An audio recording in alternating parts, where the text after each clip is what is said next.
This is the GEEZEE, 2020 first episode. From Puget Sound, we covering the whole region, and we're covering the country, right? Oh yeah. And we breaking it down from all perspectives and every age group. We're not discriminating against the young or the old. So we got some throwback opinions. We got some young opinions. Don't you think so, Zay? Oh yeah. How you feel about this new start? I mean, I'm just ready to get into it, honestly. You ready to get into it? Okay, so you want to ask your first question there? Yeah, we can ask that. So I gotta ask, do you think Jimmy Butler's a top 10 player in the league now after the finals? I think not just after the finals. What I saw just actually when the bubble started, that's when he started making his ascension. Because there's a lot of confusion going on, and a lot of people were pretty much paying attention to the great freak, Giannis and LeBron, and everybody was assuming that was going to be either the Clippers or the Lakers against Giannis. And Jimmy just kept quiet. He didn't ruffle no feathers, and he kept his head down, and he just balled.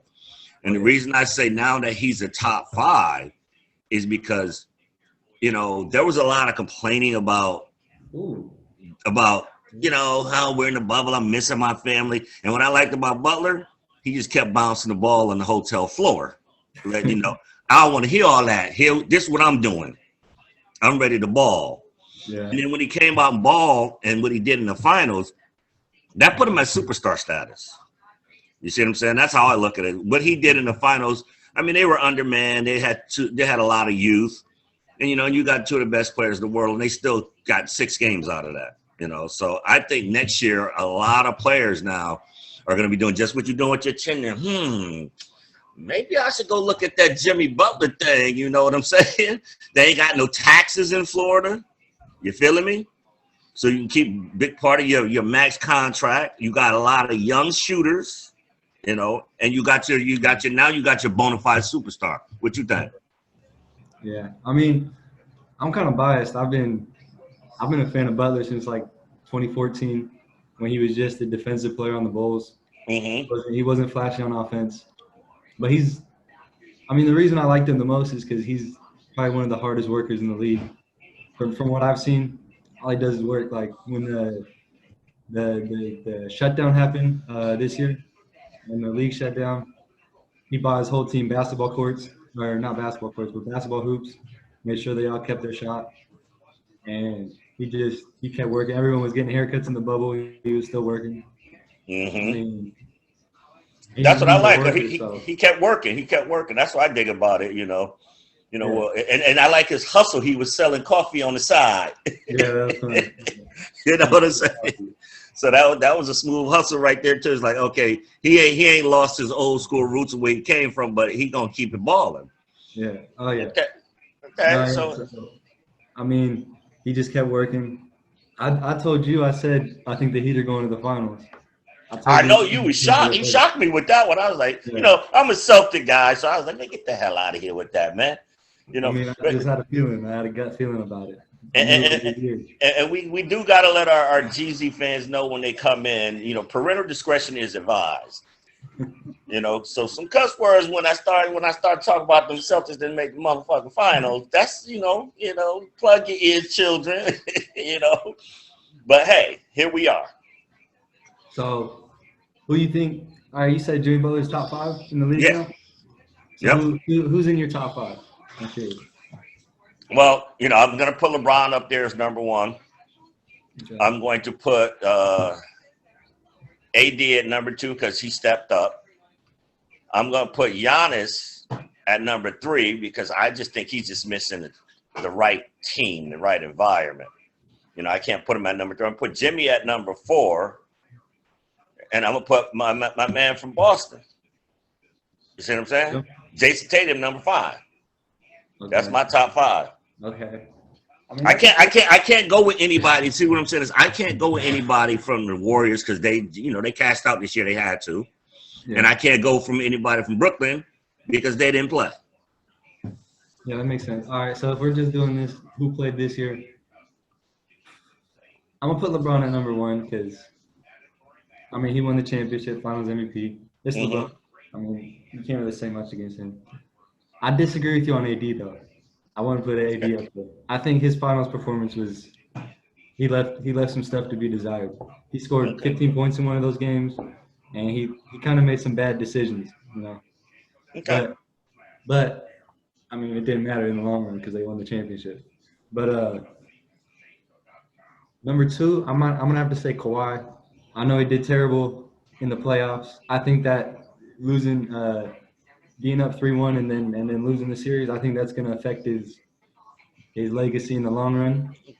But for this season, I'll give him number two because he's Kawhi Leonard. Then I'll go Giannis, the MVP. I don't know what happened in the playoffs. I don't know if it's his team. I don't know if it's his play style. But I can't put him any higher than number three.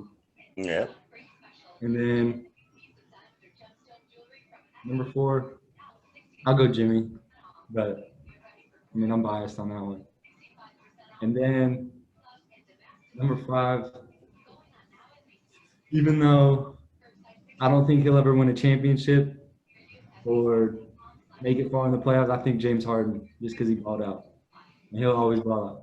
The problem with him is I don't think, maybe not just his play style, but the way that they centered the offense completely around him. So he can just run ISO or step back three or just drive all game.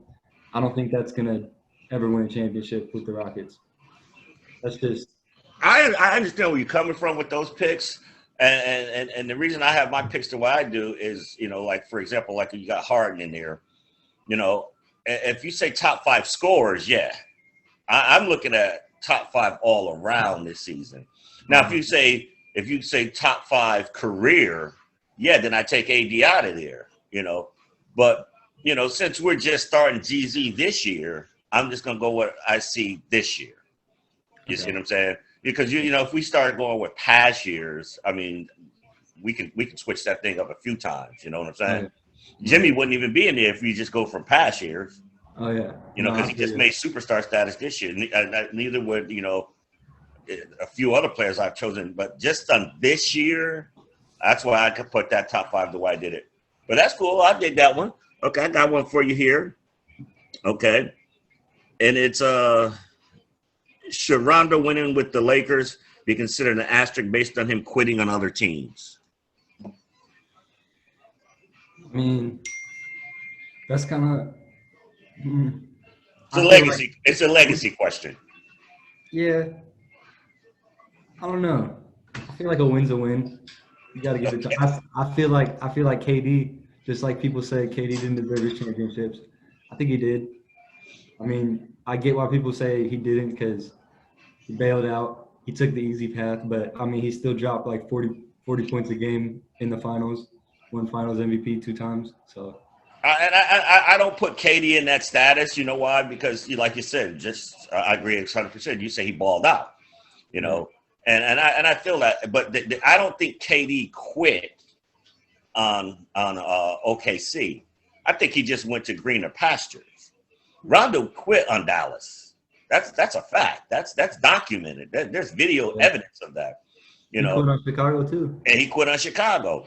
Yeah. You know, so I think that, you know, like I said, that's a legacy question. That's why I threw that one out there first, because, you know, there's a trivia question I throw out to a lot of the people lately here, and a lot of them get it wrong based on how I ask the question. I say to the people, name 2 people that won with the Los Angeles Lakers and the Boston Celtics championships. Okay.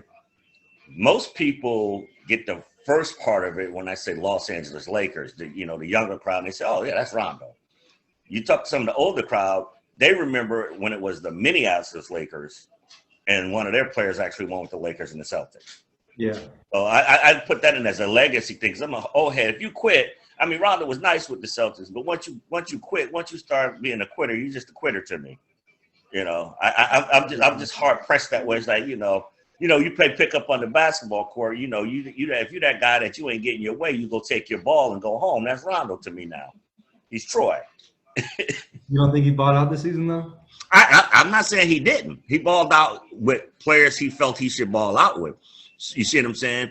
And you know how trifling Troy is on the basketball hoop. When he lose, you know, you spanking his ass, and then nobody wanted to pick him. You see what I'm saying? But it's his ball. Yeah. That's what Rondo in Chicago said, well, it's my ball, I'm leaving. Then he in Dallas, it's my ball, I'm leaving. Then he brought his ball to LA and said, oh, y'all can play with my ball. Okay, I'm staying here. You see what I'm saying? So, you know, KD didn't do that. He just went to greener pastures. You know, he still balled in OKC. They just got beat. You know, they weren't prepared for that shooting that was going on. But we're going to the next one there because we can agree to disagree. Okay. All right. Second one was, can the Seahawks win a championship as they are now, or do they need some better defensive pieces? Oh man, I'm glad you brought that up. When I saw that, you know, on our pre-production, like they need some pieces, man, on that defense. Listen to their offense. Their offense is top 5. You know, Russell Wilson is Russell. I'm just saying, when you put it in, they might be number 1. You know, because I look at Russell Wilson as constituted right now in that offense, in my opinion, and I'm a Steelers fan, so you know I'm not biased. That's the number 1 offense to me. You know, the way he's able to throw that ball.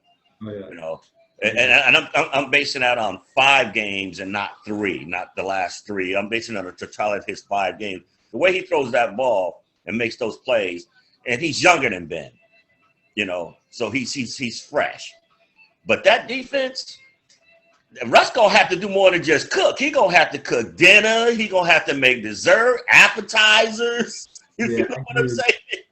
He gonna have to do a lot more than just cook. I saw they were going after Antonio Brown. I thought that was a bad decision. Obviously, they didn't end up getting him. But when I did see that, I thought that was stupid. Like, that was stupid. You need defense. Yeah, we need pass rushers. Pass rushers. We need some new corners. Hey, how about this, Zane? You know, you're a Seahawks fan. Let me put this on your palate, let you taste on it a minute. How about if you went out there and made some trades and got J.J. Watt? See if he had a little bit left in the tank. I mean, Houston wants to give him up. They know they want to give him up. They're just looking for a suitor. I mean, of course, that'd be a great fit. I think maybe. I feel like that would be good, but at the same time, I feel like we need some help on the defensive line. That's why I said J.J. Watt, you know. But who else you think you're gonna go out there and get in the trade other than J.J. Watt? That can make some sort of impact. I don't know. It's kind of tough. Because you need somebody. Oh yeah, we definitely need someone. You know, that's just a get or you know, I looked around the league before we you know started recording, and I just didn't see anybody that was viable out there other than J.J. Watt. You know, because let's be realistic here. Houston's about, you know, that's a cooked egg, man. They done. Yeah. You know, you get some toast and some bacon, and that's a meal right there because they finished. Yeah, but how expensive would J.J. Watt be? Because he might cost you a 2 and a 3. I ain't gonna give up a 1 for him. Because I mean, there's no way he's gonna be as expensive as Jadeveon Clowney. No. His money is set, but I'm talking about what kind of draft. All right, let me ask you as a Seahawks fan, what are you willing to get up to get a pass rush? Is the question then, Seahawk guy? What am I willing to give up? I mean, yeah, you got to give up something to get him, because if you don't get something by the end of the trade deadline, then you know you like spades and you playing board right now. Yeah, I mean that's the tough part. We don't really have. I mean, if we're trying to go defense for defense kind of trade, like trade best and pieces, we don't really have many pieces. You got to give up some draft picks. Yeah, and I don't know if that's worth it, because who knows if a newer guy's gonna ever step up. Ooh, what do? We always draft wrong. I hate the way Seattle drafts. They never look at what they need. They always try to get value. Yeah, they always try to get some unexpected, like, valuable piece. But I think I don't think it'd be worth it to give up draft picks. I don't think J.J. Watt would be the right move. So you okay? So I'm gonna hold you to that conversation now, because like I said, I think Seattle's got the best offense in the league. But I believe when it starts to get cold and you got to get back to that running game, that ground and pound, and on your defensive side, there ain't nobody grounding and pounding because Seattle's still giving up, 50, 30-yard plays, you know what I'm saying? I'm going to keep you to that one. We're going to move on to the next one here. I got you with one here. Okay. Should any NFL undefeated team be considered a contender based on the wins to date? And what I mean by that, I include all of the undefeated teams. Pittsburgh, Seattle's undefeated. Some of these 5-1 teams, even 4-1 teams, based on the win-loss record of some of these teams. And, there being no preseason, I bring that question up because a lot of them losses is coming against teams.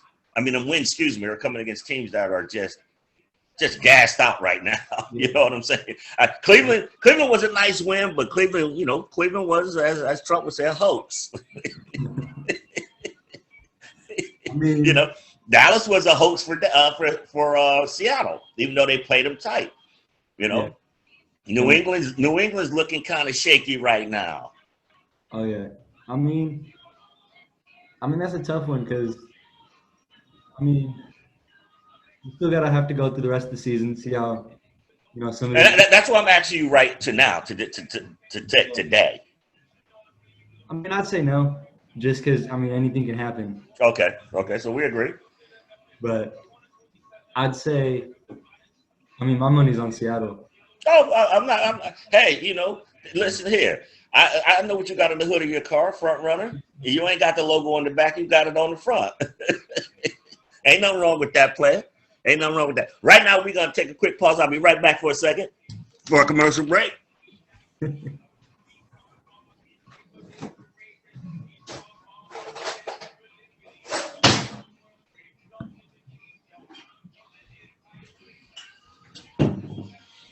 This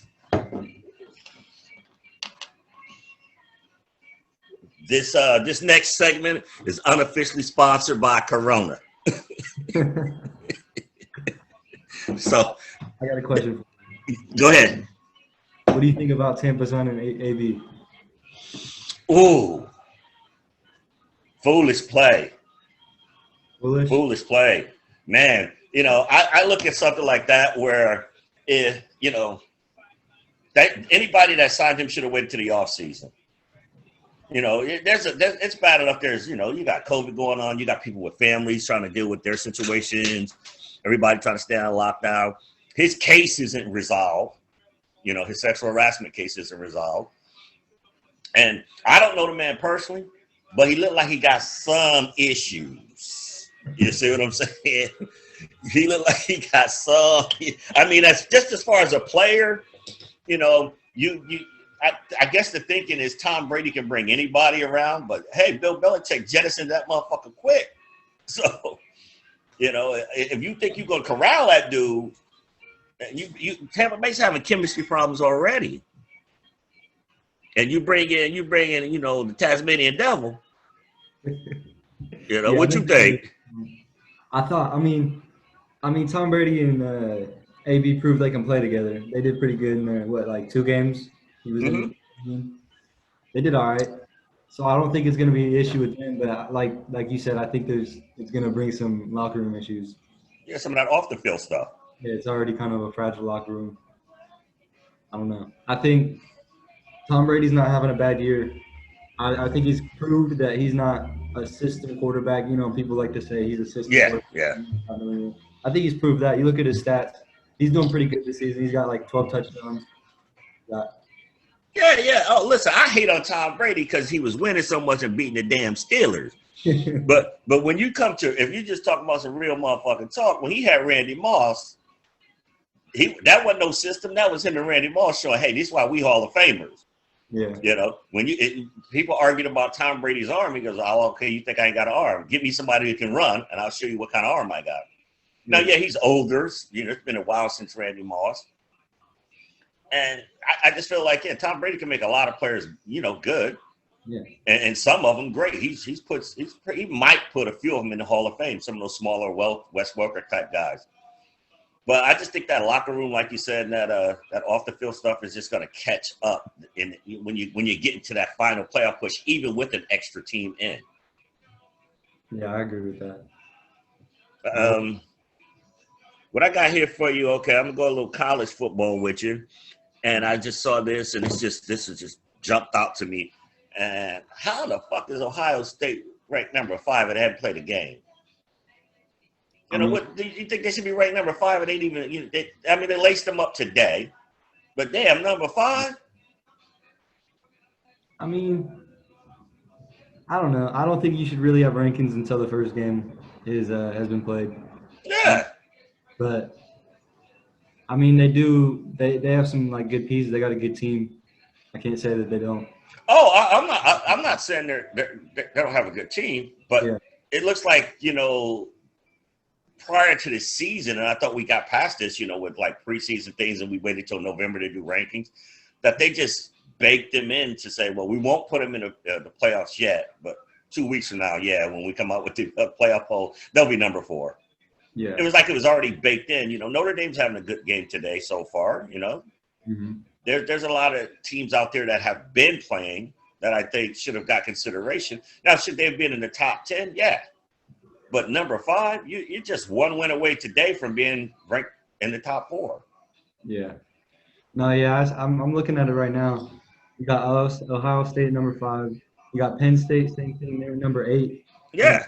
And Oregon, for some reason, is 13. I don't even You know what I'm saying? agree with that. That's what I'm saying. That's why I brought that one up, because that was like a kick in the nuts to a lot of schools that, the kids risking their health to go out there and play, and they started from jump. I'm not saying that the decision the Pac-12 and the Big Ten made was wrong, and I'm not saying coming back was wrong or right. I'm saying just like anything else, you got to get in that pecking order. Yeah. And if you guys want to come back late, you're gonna have to work your way into the top 10, or work your way. I say Ohio State, yeah, top 10, and then work your way into the top 5. Show us a couple games. But right off the bat, you top 5. I had to speak on that. Yeah. No, I agree with you. That was a cash grab. They know they need money, and they say ain't no way in the hell we gonna wait too long not to put them up there. Yeah, I think that's a little disrespectful towards some of the teams that have already. Yeah. I don't know. That's tough. Yeah, I mean it's tough, but I thought it was. I think it was worth bringing up. What you got for me, man? All right, Cam Newton, top. Is he a top quarterback this year? No. No, you don't think so? No, flat out no. I watched. I'll give you one reason why. There's a play I saw from the last game. They should have won that game off of this play. And they had the receiver. He was breaking down the left side, and he broke open. And I've watched Russell Wilson throw that football. I've watched Ben Roethlisberger throw the football. I watched Aaron Rodgers throw that football.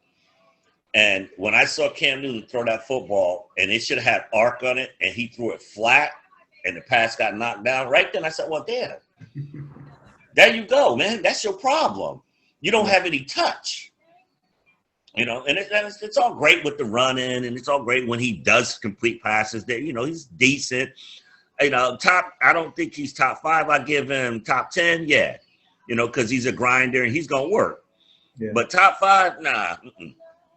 Just off that pass, that's the difference between having Buffalo and Miami ahead of you, or you being ahead of them. And that had nothing to do with being off or anything like that. That's just a simple, you're a professional quarterback. You got to have a little bit of understanding that I got to throw this ball over the top. I can't throw it flat.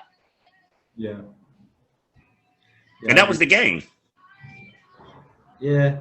I mean, we're going by passing ability. Definitely not anywhere close to my top 10 quarterbacks in the league right now. But, I mean, I don't know if I'd say top 5. That's why I didn't phrase it saying top 5. I just said top quarterbacks. I'd say. Oh, that's right. You did say top quarterbacks. Yeah, he's a top quarterback. Yeah, no doubt on that. Yeah. No doubt on that. Somewhere. Yeah. Next year, I mean, hell, Minnesota need a quarterback. You know what I'm saying? I mean, but him and Belichick looks like they're getting along. Yeah, so he's gonna have a job next year. He didn't have a job because everybody wanted to see his health. Yeah. You know, he stays healthy. He'll get a big fat contract. He'll have a job. He's only 30, 31, 32 years old. You know, these guys are playing into their 40s, and that's a big dude. Yeah. You know, if you don't want that dude throwing for you, you crazy. You know, and just as a top quarterback, oh yeah, he's top 10 to me. Okay. You know, I mean, damn, I can imagine what he would be doing with receivers. You feeling me? You got Edelman. You gotta. That one ain't gonna cut it in a professional game. One might cut it in the backyard, but not the real deal. Okay, so what we got here? Okay, based on the season and the success the Storms have, should the NBA fast track a team to Seattle? I mean, we should already have one. Like, when they leave? Oh, I lost track. It's been so long. I think it was like in the early 2000s or the 90s, something like that. I can't even remember. Yeah, I can't remember when they left. All I know is think about what the season was like this year. The Stormers won two WNBA championships. Okay, the league they hemorrhaged money last year.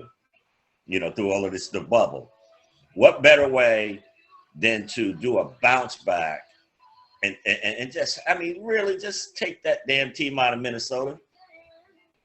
You know, they bleeding money up there. I mean, there's a few options I think we could take. We could take Minnesota. We could take Sacramento because that was the team they were talking about a few years ago. Yeah, that was the team that before Kevin. You do those two. You can take OKC back. They're not doing anything. Like I don't think they're gonna do it. But they still fill their stadium. Yeah, I'm just looking at it from a revenue perspective. That if you bring a team back to Seattle, just the juice you're going to get from as a league, bringing that team back to a city that already has the women's league winning 2 championships. The soccer team's won a championship. You know, so it's got championship metal. You know? We also have like one of the biggest markets for basketball. Exactly. I think it was a foolish decision on the NBA's part to even allow a team to escape Seattle. I bet that. I mean, that was David Stern flexing. I mean, they went to OKC. KD and Westbrook, they held it up for a while. They got people in the stadium. Luckily, they got Chris Paul this year. Mm-hmm. They got fans. They got a couple young players. But I mean, OKC is a good point. Now that you mentioned what you just said there, the people they lost, is huge. You fill them seats when you got stars. If you ain't got stars, them seats are empty. Yeah. So like, I mean, if they can keep up filling seats, I guess I'd say let them keep their team. But if they lose Chris Paul, because Chris Paul's not gonna be in the league forever. I mean, then they just got young players, but I don't think their young players are big enough stars yet to. That's why I asked the question, because there's some viable teams that the NBA should look at, and the reason I brought that up too is because of the Seahawks went in, the Sounders went in, the Storm went in, the new hockey team in the city. I looked at it as one of those local ones I would throw at you. Even though I'm not from here, I've lived here 30 plus years. It's like, hey man, y'all kind of missing this boat not having the NBA team in one of the 5 major media markets. How the hell is that happening? Yeah. No, yeah, I agree. I don't even think we necessarily should have lost the team, but I think putting it off is just, costing them money. It's up to them. Yeah, exactly. I bet they'll think that over now after they lost $1.5 billion. Yeah, maybe. Hopefully. Because, people up in Seattle, they want a team. Want a team bad. Washington wants a team. Like. Yes, that's why I threw that one out there. So I'm going to let you hit yours up there. What you got for me? Okay. All right. Is LeBron James top 5 all time? Yeah. Okay. Let's hear it. What's your top 5? Okay, I'm gonna have to really, really sit and marinate it, and it's gonna be Michael Jordan, of course, is one. You agree on that? God, let me see here. I'm gonna go with Bill Russell, number 2. I'm gonna go Kareem, number 3, even though he leads in scoring. I'm gonna go with That's a good one right there. I'm gonna go Larry Bird number 4, and I'm gonna go LeBron number 5. And the reason I take Larry Bird over Magic Johnson, even though Magic Johnson won 9, I just looked at Larry Bird's style of play. You know, it for me, it was more relevant as even though I am not 6'10" or anything like that, I knew I could play like Larry Bird. Yeah. You see what I'm saying? And every player that he played against knew. If you watch some of the old stuff, like I said, I'm an old head. I'm gonna bring that to the game. If you watch some of the old stuff about how some of the players from Jordan to Kareem, the ones I just listed, talk about Larry Bird, they said, "Man, this is not the dude you wanted to walk on the court and deal with, and he could out trash talk you." But I mean, just he was all around. He was 6'9", 6'10". He could pass, he could rebound, he could shoot the 3, he could play you on the low post. There was nothing. He had defense. There was nothing missing in his game. I don't put Hakeem in there, over Larry Bird. Even he's got the dream shake and all that stuff. Because when I look at top 5, I'm looking at it from a position standpoint. Even though I've got Wilt and Russell in there, I could put Russell at the 4, Kareem at the 5, and Larry Bird at the small 4. You see what I'm saying? Then I got my 2 guards. I just can't. When I look at top 5, I just can't just say 5 guards or 4 power forwards. Just like, yeah, that's easy to do, but it's the lazy way out, in my opinion. I just think you should pick a guard, a point guard, a shooting guard, and then 3 bigs, at their positions. Even if you want to say, well, LeBron James is not a point guard, it's like, well, that's kind of crap because Penny Hardaway was before LeBron. Yeah. So who you got?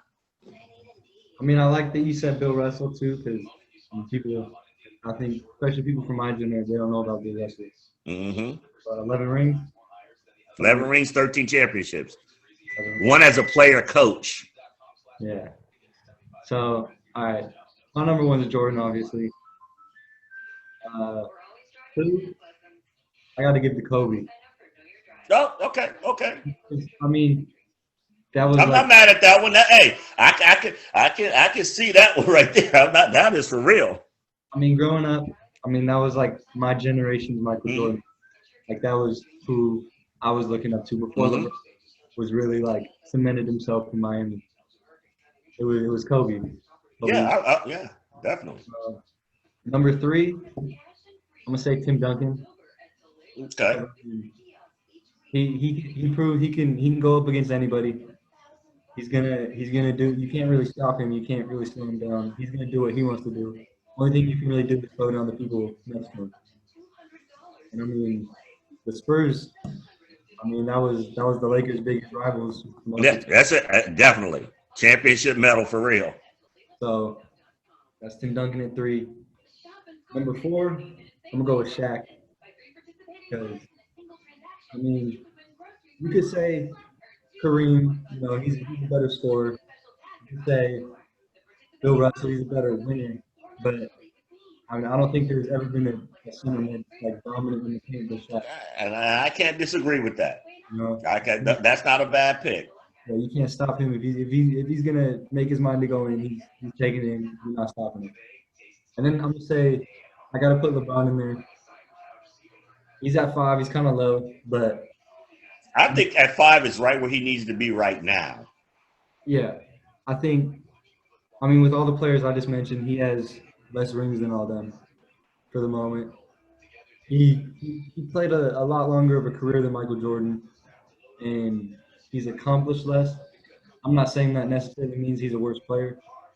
I'm on your page with what you're saying right there. Yeah, he played longer and accomplished less. That's all you had to say to me. I'm not gonna say he's bad in any way though. No. He's 5. He's the top 5. That's a nice squad. Now I'm gonna give you one little pushback because I was watching NBA TV, and it was Isaiah Thompson. It was Chauncey Billups. There was a few other people. It was open court, and they had to tell Shaq. Shaq said, "I think I could have got this guy." Look. And Chauncey Billups looked at him and said, "God, who's Skyhook? Kareem?" He said, "Yeah, I think I could have got that Skyhook." And they looked at him, and Isaiah Thomas said, "Man, Jack, I love you, but Kareem would have been giving you the business." That might be true, but And all I could go by, that's why I took Kareem over Shaq, is all I could go by is what the players played with Kareem or played with Shaq. Because Chauncey Billups played with Shaq. He beat him in the finals. When he says, "I don't know, big fella, you was a beast, but Kareem would have got you," that's why I took Kareem over Shaq. Just based on what his peers said about Kareem. yeah, I mean that's kind of the same reason I put LeBron so low. Yeah. Because you can't really compare like these different generational talents, right against each other. Just like you can't compare LeBron and Jordan because No, you can't. I would do this if we were looking at it. If I had my 5 and I just did the 5 best players, not the 5, because I usually do just, in my mind, it's always position. But if I just went like 5 best players, I would shuffle it around different kind of ways. But one thing I would do, because this irritates the hell out of me, is when I hear these talks about LeBron and the GOAT, now, because we're just talking top 5, but when you're talking GOAT, I don't know how the fuck you're going to talk about LeBron before you speak Kobe. yeah. You see what I'm saying? If we're just talking GOAT, we ain't talking best 5, just like, okay, we already know Jordan. But when I hear people just skip Kobe, it's like, hold on. Have you motherfuckers seen Kobe Bryant play basketball? Now, he might not be in your top 5, but he is in the top 3 of the GOAT. Now, LeBron, you might be number 3, but you ain't jumped Kobe yet. I mean, I can agree with that. You ain't. I'm sorry, you ain't jumped Kobe Bryant. I seen Kobe Bryant play. That's why I said that was a good pick on your list, because the closest thing to Michael Jordan is fucking Kobe Bryant. Yeah. And if Michael Jordan is the GOAT, then okay, his little son got to be the motherfucking the bad baby GOAT. All right, so I got a different kind of question. Not best, but your top 5 favorite players you ever watched. Okay, my top 5 favorite. Necessarily good. Don't even have to be necessarily good. Okay, let's see. That's an offshoot. That's a good question. Okay. I mean, I'll go back to just learning how to play basketball. I learned, I'm not tall, nothing like that, but just moves. That was Kevin McHale. All those damn moves. I learned those moves because, you got to have those moves if you're a short guy trying to play a big guy. So that was one of the guys I put on my 5 list, my favorite players. Hall of Famer, but, it goes under the radar. There is Vinnie the Microwave. He used to play for the Pistons and the Knicks. This dude was like the modern day guys coming off the bench. Now, this guy coming in the game, buckets. That's what I call it. That's why they call him the microwave. He coming in. You knew when he coming in, he getting you 15 in about 10 minutes. And I'm not talking about just jacking up threes. He just giving you the business. Like one of those Lou Will types? Yeah. Just for excitement, it was Cooper from the Lakers. That's what for everybody, the Lakers were Showtime, and that Cooper loop used to always be. I used to hate that shit, but he would Magic throw that damn thing from damn near half court, and he go up there and get it. And I didn't like the Lakers, but it's like, man, he could go get that rock. You see what I'm saying? And then my other one would be Gus Williams. Not Gus Williams. Excuse me, George Gervin, Iceman. I love that finger roll. Love that. When you're short, you can't dunk. You gotta get that finger roll going. Yeah, you gotta get that finger roll going. And finally, Allen Iverson. Yeah. Okay. Allen Iverson. I mean, that was must-see TV. He represented guys like me and you. He was 6 feet, but it wasn't like the novel thing with, Nate or Muggsy or something like that. No, this was a 6 feet tall beast. You know what I'm saying? He coming to put in work on everybody. Kobe, Michael, everybody knew, okay, Allen coming to town, got to have your A game. Because the Sixers might not be good, but this motherfucker finna put on a show. That's when you say just love to watch, he was worth the ticket. Or he was worth like, oh, Allen Iverson playing, let me stop what I'm doing. The Sixers might not win, but that fool gonna get off. So that would be my guys. Yeah. I mean, a couple of them, I don't know the names. I'm not gonna lie, there's some old heads. Like, who's that guy you said before, George Gervin?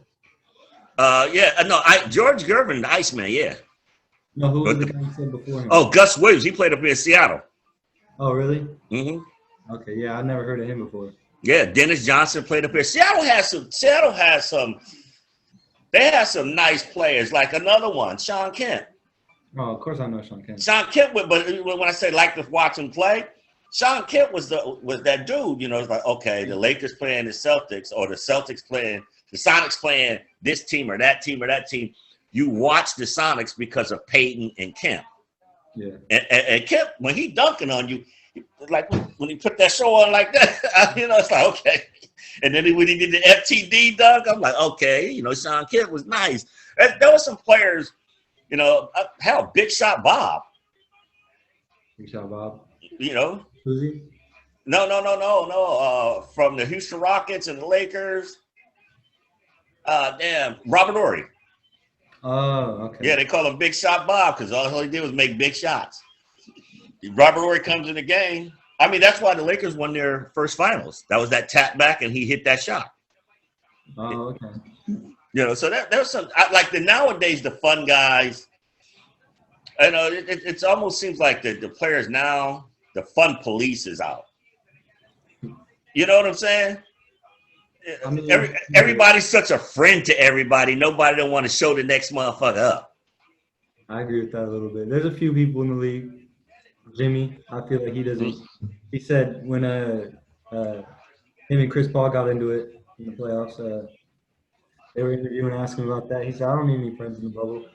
Yeah, I like players. I give it to Jimmy for that. I like players that, you know, it's like, I'm not your friend. You know, I'm out here to destroy you, and I'm not going to be ashamed to show it. Yeah. You know, because it's entertainment too. Yeah. You know what I'm saying? It's entertainment too. And as much as me and you ball out, I'm going to still talk mess, and you still going to talk mess, and you still going to try to get yours, and I'm going to still try to stop you and get mine. You know, and you got to have that on the court. When you're always looking at you wanting to dap everybody up all the damn time, it's like, fuck that shit. Yeah. You know, y'all can be private friends all you want on your off time. If y'all want to kiss at the end of the game and kumbaya, knock yourselves out. But hey, teabag that motherfucker when it's time to play, though. You know what I'm saying? You know? So you have some shit that like, yeah, remember when I teabagged you, though? You gonna tell your son about that shit? You know? I'll give you my top five. Okay. Favorite players, not best, but number one, I'm gonna go D-Wade. Not slight. He has charisma. Yep. That 2006 championship, we did that with older Shaq. You know, that was pretty crazy. I just watched that too on recording. Yeah, that was a crazy run, and I mean he proved right there. You know, he's not below LeBron and Melo. No, he's if anything, he's only one step below LeBron. That's about it. Yeah, no, he proved there. He's on. Yeah, definitely. And then number two, I'm going Kevin Garnett. Oh, see, I forgot about the big ticket. You're right. Oh my God, what am I thinking? That boy, he can talk shit to anyone. Anybody. Oh my bad, I forgot about the big ticket. He's a little crazy though. I mean, he used to come into the games, knocking his head onto the. Yeah. But I mean, he'll get in someone's head, and he'll put up. I mean, he's kind of like the him and Tim Duncan, they kind of invented this new big guy, and then kind of take a step out, you know, mid range. Yeah, such a big. He's kind of like helped, you know, pave the way for that. And then three, I'm going Jimmy. Ain't nothing wrong with that one. Yeah. I'm gonna have to steal your big ticket one. I gotta look at this recording. Somebody gotta come off my list. Go ahead. Who you got next? What's up with Jimmy? What you said about Jimmy? I don't got to say anything else. I've said enough about Jimmy. I like tough guys. The NBA needs more Jimmy Butlers, actually. Yeah, I think so, 100%. I feel like a lot of these guys, they'd rather, while they're in the NBA, they'd rather enjoy, all the benefits of the NBA while they're in it instead of waiting until they got the time. Like, everyone was calling Jimmy Butler a locker room cancer because he'll come in to a team if he thinks that the guys on that team aren't ready to win, or he'll call them out. I mean, that's why he. I don't think I don't like I said. Me personally, I'm gonna go back to. That's why I like how we doing it with GZ. Got to have some old school kind of guys, man. And Jimmy Butler, to me, I think every team in the NBA. Let's forget the fact he's a superstar now. I just think every team in the NBA needs a Jimmy Butler or Kevin Garnett. You need that guy. You need, it just happened to be they were great and they're going to be Jimmy will be a Hall of Famer now. He's ascended up to that level. If he keeps playing the way he is, he'll get there. But you need, I still look at sports as, you get paid to do it, guys, because you're just the best at it. But it still go down to them nuts and bolts on the court. Yeah. And you still needed that tough guy. Yeah. You might have your finesse guy here. This guy, you need somebody to scrap for some rebounds. You needed the guy who knew how to dribble and pass. And you still needed somebody who's going to bump uglies with a motherfucker to let them know, hey, we ain't fucking around out here, man, so don't try no punk shit. And that's Jimmy Butler. Like, I'm out here to fucking play basketball. I ain't trying to, be your kumbaya buddy and all this bullshit. And I'm finna Jimmy Butler teabag you. Same. I mean, he's kind of like those Draymond Green play. I think. Yes. The Warriors won their first championship. They had a dog on their team. A dog. There you go. That's a good phrase. Someone, because I mean, Klay Thompson and Curry. I got respect for them, but they ain't no dogs. Yeah, there's some chihuahuas. Yeah. He's a Rottweiler. He's good. Yeah, that's right. Exactly. Yeah. That's why they get away. That's why Steph Curry get away with doing shit like this. Because Draymond's over there like, yeah, I'll swing for you, bro. Go ahead, do it. Yeah. Who you got next? You got Jimmy. Who'd you have after the Jimmy? Yeah, they're not open. That was 3, right? Mm-hmm. Got Jimmy. Ooh, number 4. I'm gonna go Kobe. Yeah. Must see TV. Yeah, you're talking about AI. These must watch. Mm-hmm. Yeah, that's what the difference between AI and Kobe is, sometimes Kobe had a great team around him where he was gonna win, and he's still the highlight of that team. Love it or hate him, you still had to watch him. Yeah, no one stepping up. They're passing Kobe. Him and Shaq were together. They were pretty even level play. So I'm gonna say Kobe. Kobe had that swag too. Getting back to what I was saying, even though he wasn't the biggest guy on the team, everybody knew Kobe was the dog. Yeah. You see what I'm saying? Shaq gonna be the dog, because hell, he's a big ass goddamn gorilla. But when you see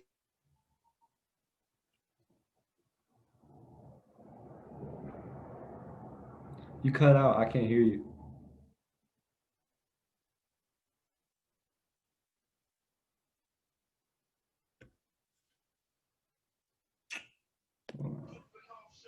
Matt, I can hear you. You can hear me now?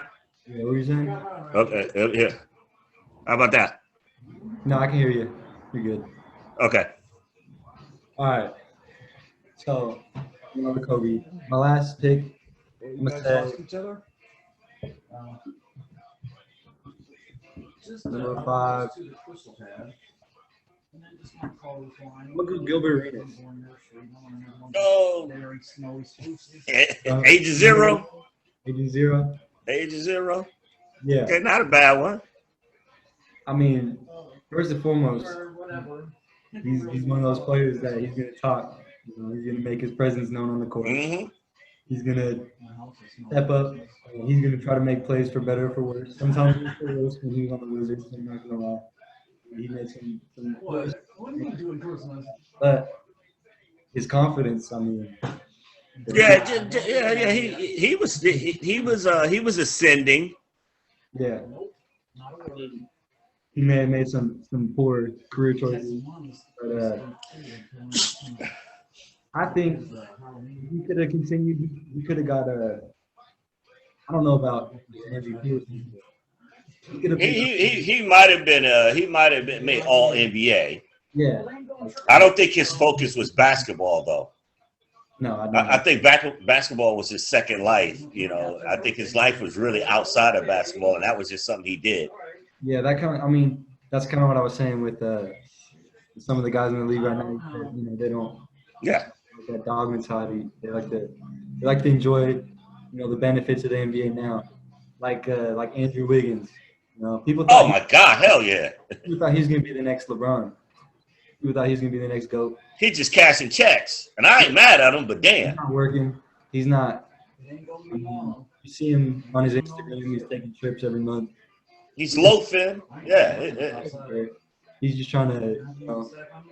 He got to the point where he wanted to be.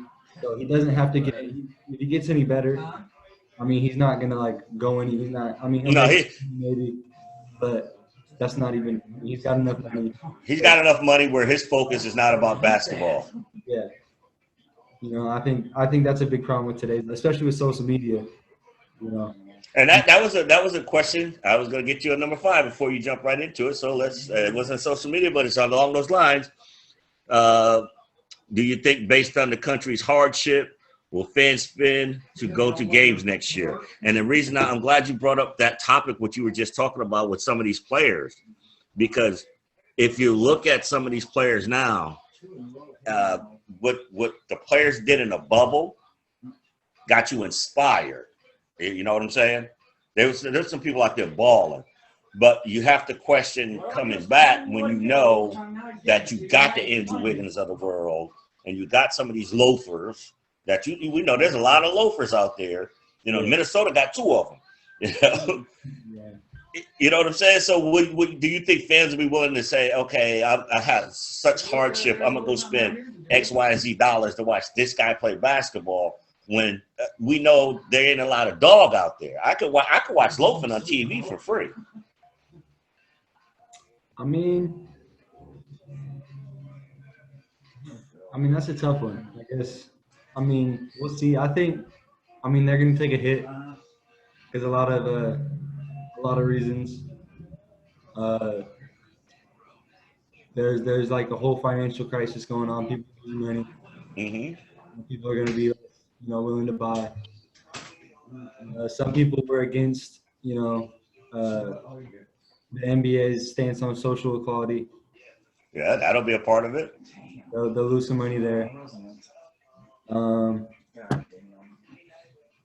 Yeah, I think it'll be affected. I don't think significantly enough that it'll hurt them per se. And like some of the reasons you brought up, and I think those are valid, and I agree with all of them. Like I said, but what I saw in the bubble was not only exciting, but it was kind of disheartening too, because you think to yourself, maybe they do play too many games, but the owners want the money to pay the millionaire players, because what you saw in the bubble was basketball in its purest form. Yeah. Once those guys got settled in after about a week or two, they started like they were playing basketball like they was back at AAU. Yeah. You know what I'm saying? It's like, hey, that's why I love this. So even the Nets was coming out. The Nets balling like that. I was like, damn, the fucking Nets is balling. So it tells you one thing. If they, just like you said with Wiggins, if they all would focus on their careers and being great, man, basketball would be back to where it was top notch. At every game almost was must-see TV. Now basketball is you choose and pick the games you're gonna watch because of the level of play. Even if your team, and I notice I'm guilty of that. There are nights if my team's playing, the Celtics is playing, even if I don't watch them if I know they're gonna play a team with a bunch of loafers. It's like, what's the point? I don't want to watch garbage basketball. I don't want to waste 3 hours, even though it's my team. to watch garbage basketball.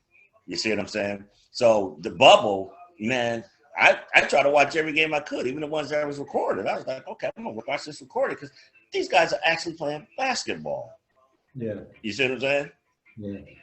I mean, social media also plays into it too because. Oh, yeah, 100%.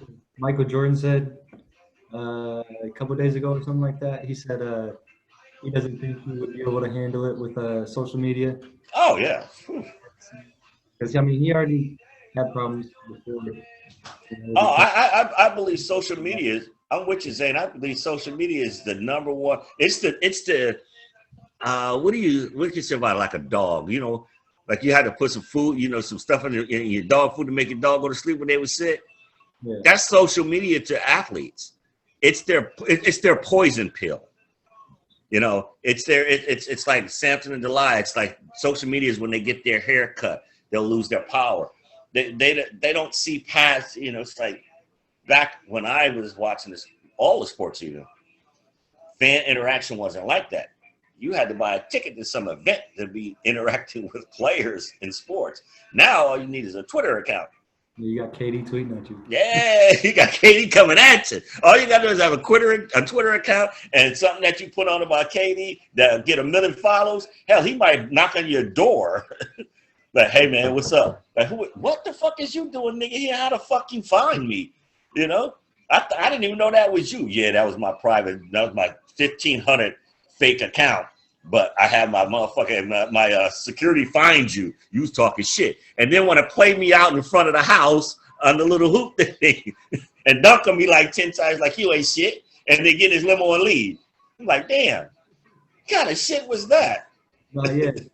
Yeah, some of these players, I think they take it a little too personal what they see on TikTok. Exactly.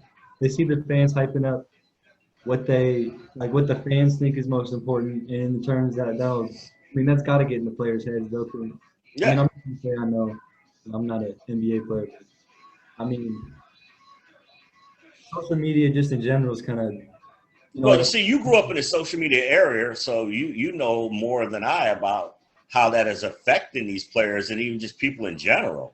Yeah, I mean, it makes people like idealize, different people's lives, or I mean, have all these different like expectations for themselves, and Yeah. They wouldn't even have exposure to outside of their. Exactly. And all of a sudden, now that it's this influence on them that doesn't even really exist. I know. I never understood it. Like I got some people, someone say, and I'm just talking back in the sense of athletes again, and say, well, X athlete has, 40 million, Twitter followers. I'm like, ain't the fans in the city enough, motherfucker?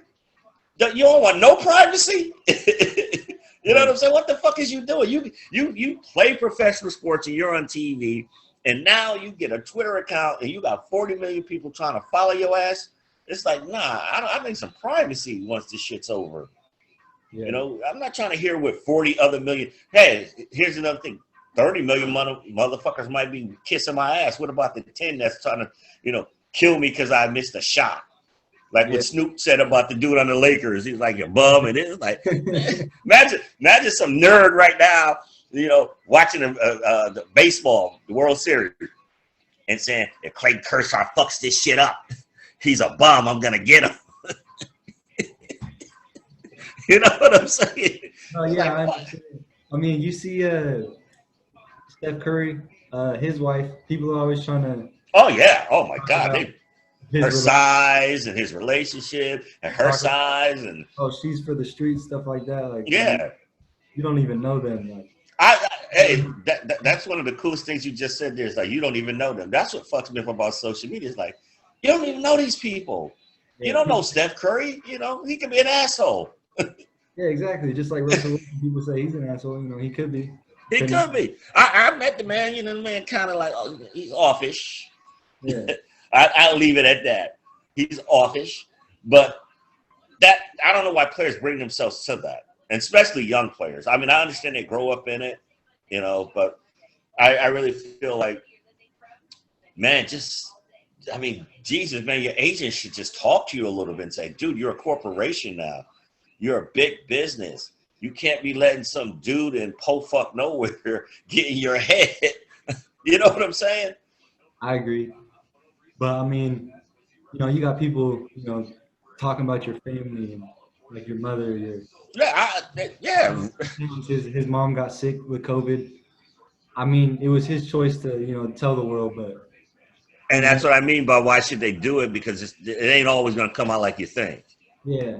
And I mean, you got people commenting on Steph Curry's marriage. You got people like so deeply invested trying to like psychoanalyze these players' lives and think that they're these players' therapists. Yeah, it's like you don't know these motherfuckers, man. Yeah, like it's like why can't you sit back for 3 hours and enjoy that game? Why you got to make it a soap opera? Yeah, like it's supposed to be an escape. Yeah, you're worried about what type of person these players are. You're not watching the games, like exactly. It's I don't give a fuck who Tom Brady married to. Shit. Yeah, like I need Ben Roethlisberger to outduel that motherfucker. Michael Jordan could be a terrible person, but I mean he can hoop. He can hoop. Hey, listen. Hey, I'm gonna say it straight. Just like to end this particular topic. Hey, from my generation, O.J. Smith was a bad motherfucker, but the nigga should have been in prison. O.J. did that shit. But hey, when it just come to football, the juice wasn't no joke. You know what I'm saying? I can differentiate between the juice and Orenthal. Orenthal a murderer. The juice was a bad motherfucker on that field. That's how we gonna. You know what I'm saying? So let's end it on that note right there. There's a difference, like you don't have to bring these people's personal lives into their career. Exactly. What they're doing is for entertainment. They're putting on a facade anyway. It's entertainment. So everybody in the NFL can't kick everybody on the street's ass. No. You know what I'm saying? It's like all you motherfuckers ain't that tough. Yeah. But you're good at what you do. Well, actually, I don't know about that because I mean, you look at what was it the Rumble in the Palace or what was that when what's it called? Ben Wallace was no. You ain't on the WWE thing. No, the Rumble in the Palace. Oh no, see, I said I see what you're going with that one. I didn't say. I said all you motherfuckers ain't that tough. There's some tough motherfuckers. Okay. Hey, I wouldn't run. I wouldn't want to run across Rasheed Wallace right now. But I mean, you take the average NFL player. You think they're not kicking the average fan? Listen. The reason I'll make it. There was a certain NFL player. Now either he didn't want to snap me in half, or he was just kind of soft. But his wife was acting foolish at a particular job I was working at, and I had to check her. And all he could do is apologize. Now, the average dude would have broke me in half, especially looking like neck, that big head, arms, this size of mine. Maybe he was just thinking about a lawsuit because I damn sure the suitor because he'd have fucked me up. But there are some big guys in the world that are regular. And the point I go with that is you shouldn't, with social media, be out there as players, in my opinion, getting upset at fans when they're banging on you, when you're the one that's actually putting your information there so they can come into your world and bang on you. You don't have to do that shit. On private. Yeah, you just put your shit on private, just for your friends and family, and keep it pushing. So if you want to sniff, you want to sniff around the tree, it's gonna have a lot of smelly piss on it. You know what I'm saying? And that's what I think a lot of them get caught up in. You made that best analogy when you said Wiggins. Yeah. All that talent. And just he got that last bit. He got that paper. It was like, for what? Remember Ricky Williams said it? When they asked him about going across the middle and catching his football. But he'd have to reach out his hands out like that to get it. And I think it was with the Seahawks. And he said, for who? For what? It's like, you're a fucking NFL player. For you, stupid. That's your job. But Ricky Williams was straight up for real when he said, they said, why don't you reach out there and catch that football, Ricky? Why did you get alligator arms? He said, catch that football. For who? For what? Like, I'm already paid. So that sentiment it's every level. The difference between your generation with social media and mine is my generation read the paper. and it still pissed them off the same way Twitter does. You know, who's this reporter? What fan said that? It's like, you know, so it's just massive now. Yeah. No, yeah, I think like social media, it can take up, I mean, if you let it, it'll take up half your day, but you got the paper. It's still like, you know, like 45, 50 minutes is about the max you can read the paper. It was only so much. Yeah. When you say half your day, people be on that a half a day. No, goddamn. 100%. I mean, people waste their lives on the phone. Motherfuckers, yeah. Yeah. Okay, Zane. I think it really, you know, it'll affect people's, you know, perception of reality, what they value, what they think actually matters, and stuff like that. And we're going to close it out on that note right there. GZ, first